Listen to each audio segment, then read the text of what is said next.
everybody. We are back this week to talk once again about how living boldly looks in our daily lives and in our families. And I want to tell you about, actually, I want to kick it off by telling you about a book that I read. It's called Just Open the Door. It's by Schmidt, and it just so beautifully encapsulated what my heart has been in talking about hospitable homeschooling and hospitable living, that I immediately reached out to Jen and begged her to come on and do this video with me, because I think that you can benefit so much by hearing her heart in this and her story. So Jen, I want to welcome you to Teach Them Diligently, and just can you tell us a little bit about yourself, maybe a little bit behind the heart of why you wrote this beautiful book on hospitality. Thank you, Leslie. It's such an honor to be here. And oh, that's such a loaded question, because when I think of the book, Just Open the Door, it really is a legacy of hospitality and lifestyle that we've lived. And I call myself an accidental author because I've been a homeschool mom for 20 years. I can barely even believe I'm saying that. Our eldest son is 24, and we homeschooled him all the way through. And so in the middle of the day-to-day life, I started realizing, Lord, how can we best, in the midst of raising 5 children and homeschooling and wanting to live boldly for the gospel, I just prayed and asked him, how can you make my time filled with as much kingdom purpose as possible? And he began revealing over and over and over how opening my door and inviting others to do life together, whether that's in a mentorship role, whether that's in an evangelistic role, or whether it's just, encouraging each other on that mission of motherhood. And so when I was approached about writing this book, initially I had said no. I just didn't think I had it in me. And then as the Lord just prompted my heart to say, Jen, your parents modeled this open door living for you. And you have the opportunity to look back on decades from when I was a small young child, and they opened the door to me through adoption, which is the greatest act of hospitality, and how their ministry of open door living impacted mine. And so Just Open the Door is a little different than your typical hospitality book. In fact, the tagline is how one invitation can change a generation. And when we were talking about the title, I even said, I don't want hospitality in the word at all, in the title, because as women especially, we have these preconceived notions, what we assume hospitality is, and especially in this day of social media and Pinterest perfect dinner parties and 4-course meals, it feels something unattainable when we already have such a busy schedule. And so I wanted to write a book that would encourage women and men, this is really for families, to open the door and see how your home can be one of the greatest vehicles for life change that we have. And so that's kind of how it came about. That is awesome, and it echoes so much our heart, David and I. When you said, it's for men as well, it's one of the greatest blessings is David has been right along with me as we have opened our door through the years. And I think that that helps in so many ways, just like in everything else, to be on the same page about your mission there. What I really wanted to kind of look at 2 specific things today. Number one, and you kind of alluded to this, is how hard is it?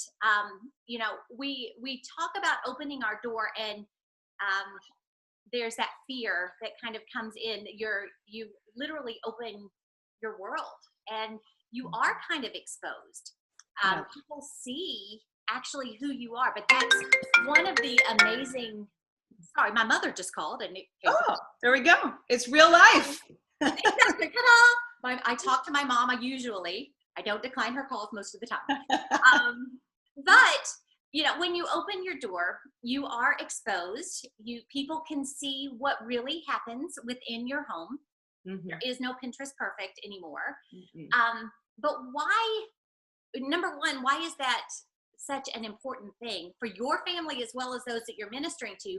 And two, how hard is it actually to do that? Is there, this 7-step plan to accomplish it? Or is it merely truly opening your heart and opening your door? Okay. Well, I wish I could give a 7-step plan, but as we know, whether it's in mothering or homeschooling or any kind of ministry, when we try and have a list of to-dos and when we try and get control of different things, we realize that our plan is never his plan. So I think the first thing that I had to realize in living this life of biblical hospitality is understanding the difference between social entertaining and biblical hospitality. And for me, once I realized that we create this word entertaining, and it's almost a one and done event. We make a plan, we make our meal plan, which are all good. We think of decorations, we think of our invite list. Those are planning events. And sometimes they're a little bit more about us, right? Whereas biblical hospitality is leaning low and it's serving and it's thinking about the other person, and it's really kind of following this model that Jesus gave, where he saw interruptions as opportunities for divine invitations, really. So I look at biblical hospitality as asking ourselves, how can we walk this road of welcome in our everyday life?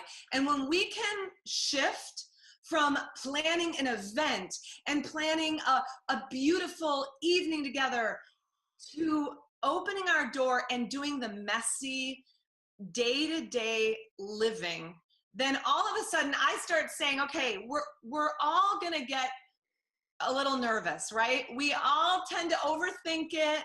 We all tend to kind of overplan it. But when I get so stressed about welcoming people into my home, I've started realizing that that's the Lord giving me this like warning flag and saying, Jen, you're making this about you. And so I've learned to really listen to the Holy Spirit when it becomes too much about me, and when I'm all about like, come into my house and let me show you my beautiful decor, because that's not what it is, especially as homeschool families. I mean, life is messy. And I think when you said about that vulnerability, homeschooling in different seasons and different parts of life, our hospitality is going to look really different. And so it really comes back to the heart of the welcome and the authenticity. And so I am very much, my blog is called Balancing Beauty in Bedlam. And that does not come from chance. That comes from decades of hard-earned living in the midst of the chaos and having to peel back under the school books and under the laundry and searching for those beautiful moments every day. And so for us, when I learned that I need to do life with people, I need to be able to say to other homeschool moms, come as you are, because homeschooling and hospitality, there's so many similarities.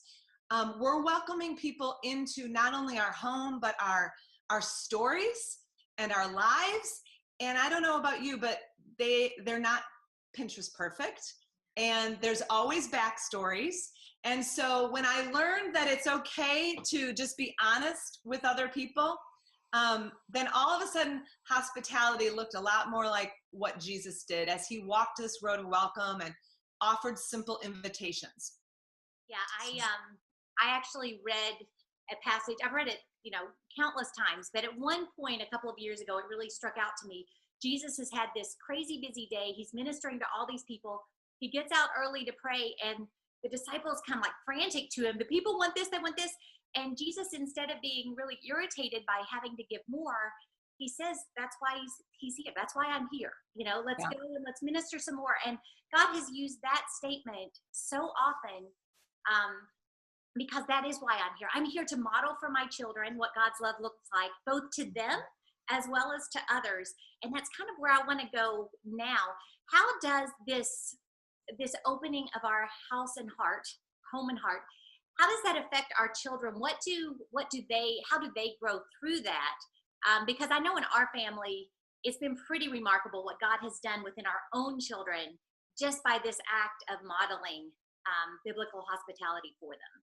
Yeah, absolutely. I think that especially as mothers, we read all the parenting books, right? We buy the worldview curriculums, and we, want to start our day off, because what is this journey? It is about pointing others to the glory of God and being image bearers, and modeling for our children who gets all the honor. And so we do all this studying and we put all this work in, and yet I really believe that we're missing the best opportunity to model that, and that's by inviting people into our own home. And what I mean about that is I kind of call it our life lab.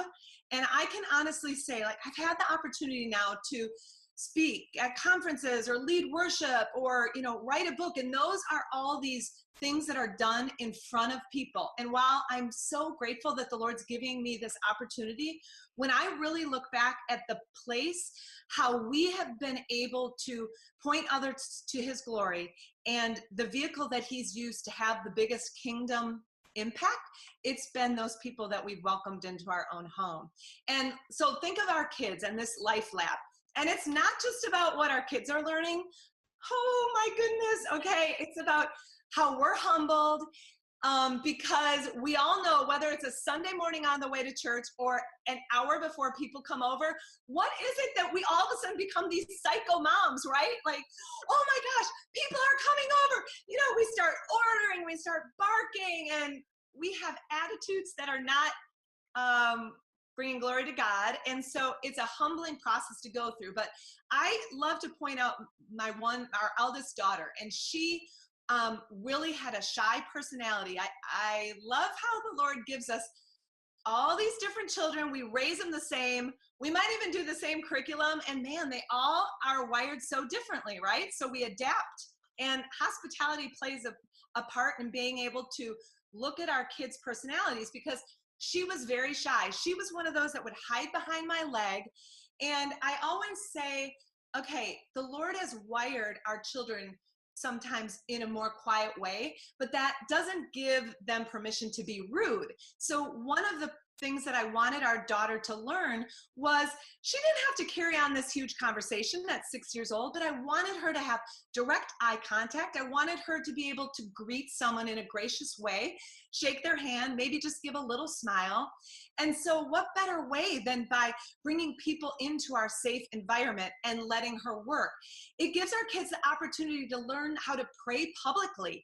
Children can take a different opportunity to pray or to give a blessing.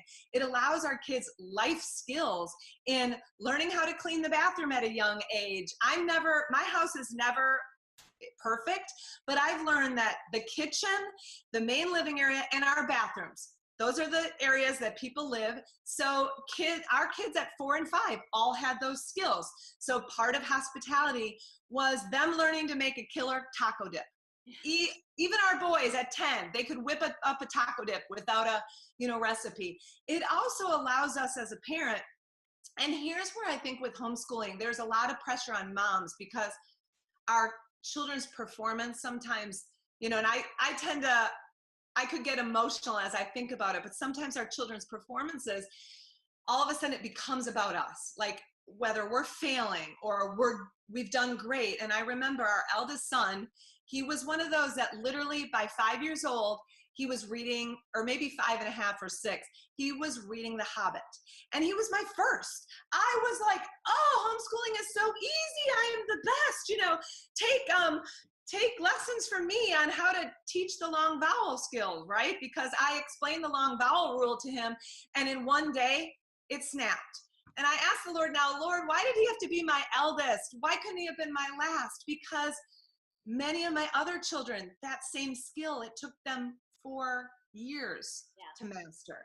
And so when we're willing to humble ourselves and look at where our kids are struggling, if they're struggling with selfishness, well, when we welcome people into our home, that is gonna rear its ugly head, because they're all of a sudden asked to share their toys or to give up maybe their bedroom for an overnight guest. And all of a sudden those things that you were trying to ignore, they come to light. So one of the greatest things for us, as we have had this open door philosophy now for decades with our own children is it's allowed us to lean in, not only to prayer and asking the Lord how we can partner in the gospel and the great commandment and the great commission, but it's also given our home this life lab element that we can really work on our own heart and ask the Lord to teach us, for me as a mom, like, oh, Jen, you need to work on that area of control or whatever, and also see where our kids can do. So it's fun because to see them grow and to change over the years and to finally see that selfishness, seeing the goodness that comes by sharing your toy, and all of a sudden seeing your children like reach out to the underdog or to welcome in missionary kids and befriend them and see the fruit of those things. Oh, there's such joy there too. Amen. Amen. The Bible tells us to whom much is given, much is required. And Right. for most of our families, much has been given.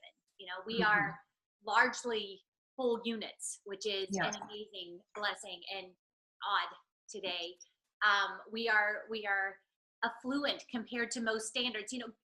Much has been given to us. We have a lot of knowledge. And so much is required of us, and much is required of our children. And this is a tremendous way for all of us to practice that giving much. You alluded to how things look different through the different stages in homeschooling, but also really in having people into your home, because when your kids are younger, it's a kind of family units coming over generally. Exactly. Yeah. Now I have almost 4 teenagers. She thinks she is a teenager. and your children are older. At this point, we have kids coming in and out all the time by themselves. And the fact that they feel welcome, not only welcome, but they'll just come in and sit at it's just an understanding that our table, there's always enough seats, we'll pull up extras, whatever. But that has opened up unbelievable discipleship opportunities for teenage boys, teenage girls that we could have never just manufactured. So, can you talk a little bit about how the progression in your own family has been, and some of the doors that the Lord has opened for discipleship with these young people that, it just goes countercultural. Your kids aren't supposed to want to sit at the table and talk to adults like that.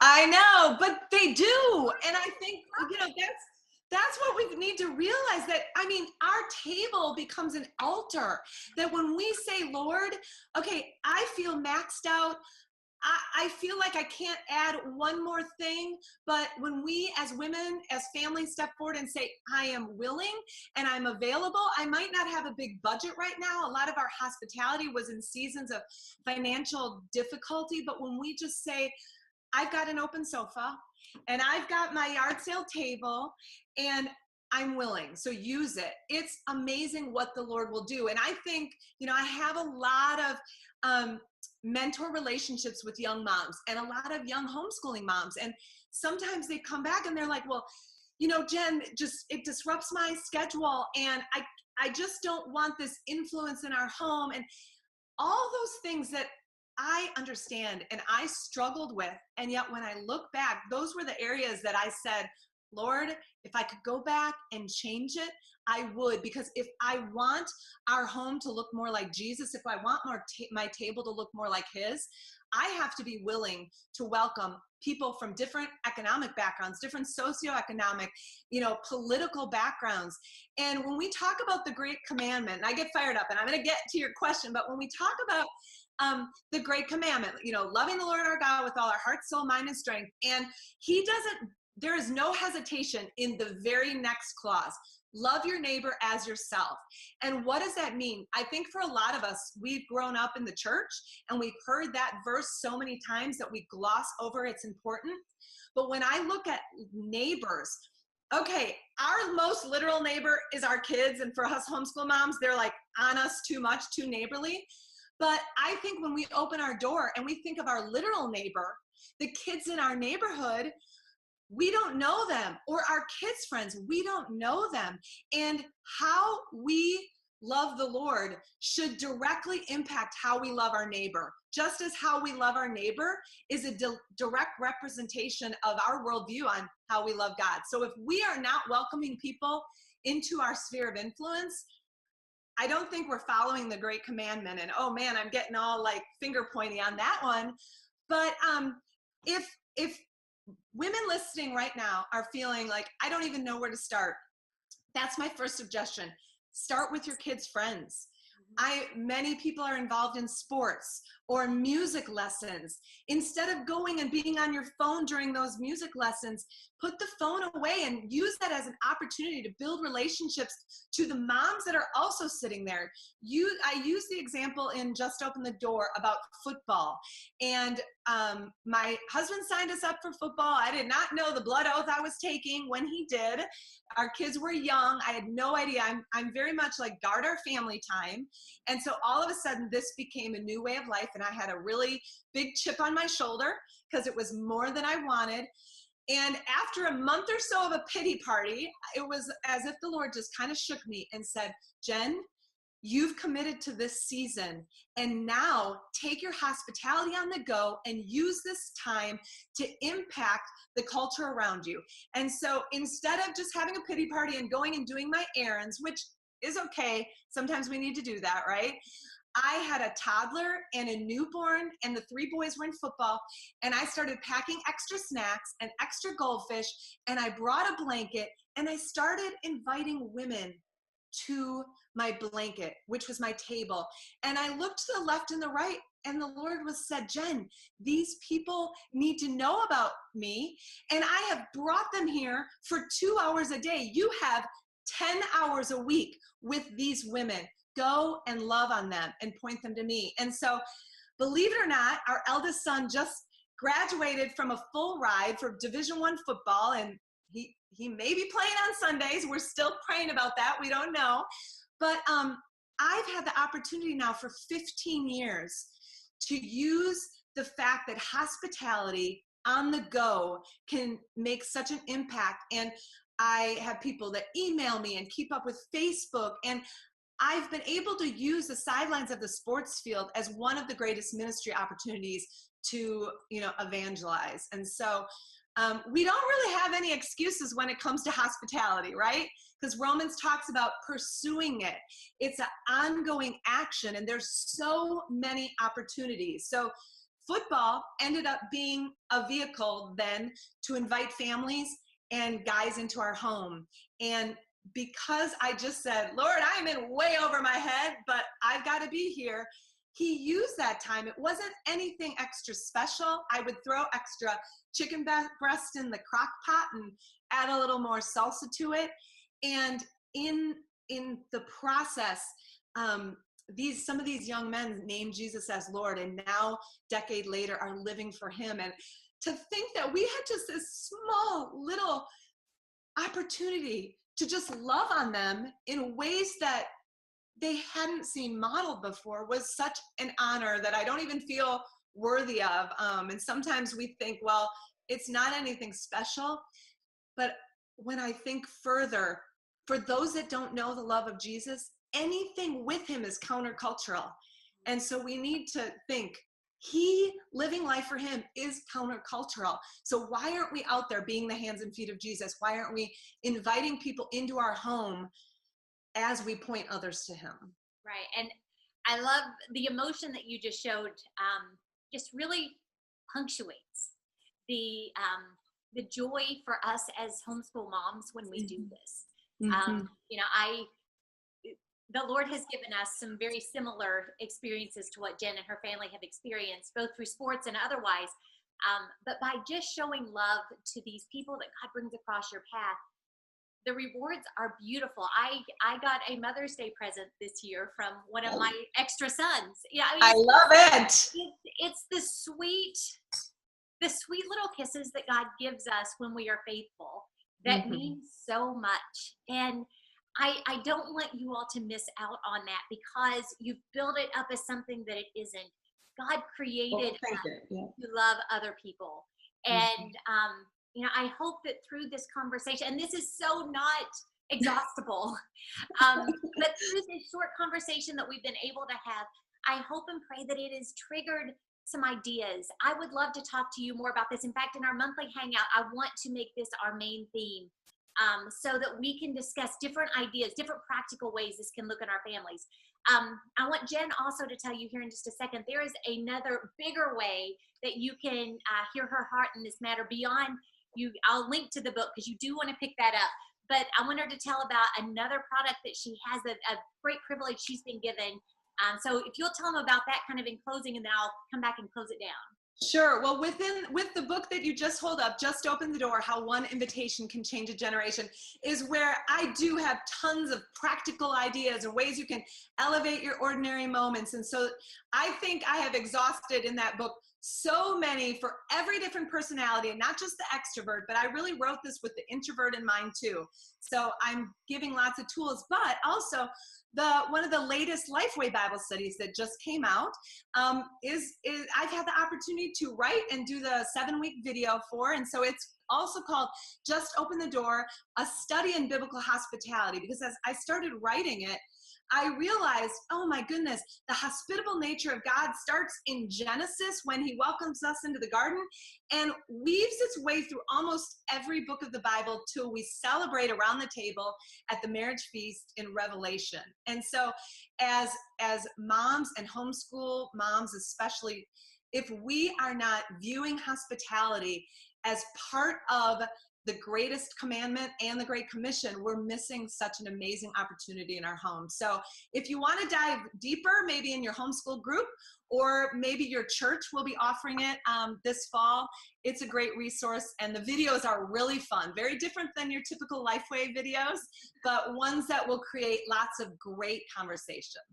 Well, that is awesome. Thank you so much, Jen. I would love to continue this conversation another time because I think that there's just so many great points and great things to talk about. But for now, I hope that the rest of you all have a great week, and I will see you back here next time. If you enjoyed this video, you've got to check out Teach Them Diligently 365. Every week, there are even more thorough videos and chats about things that are interesting to you year-round.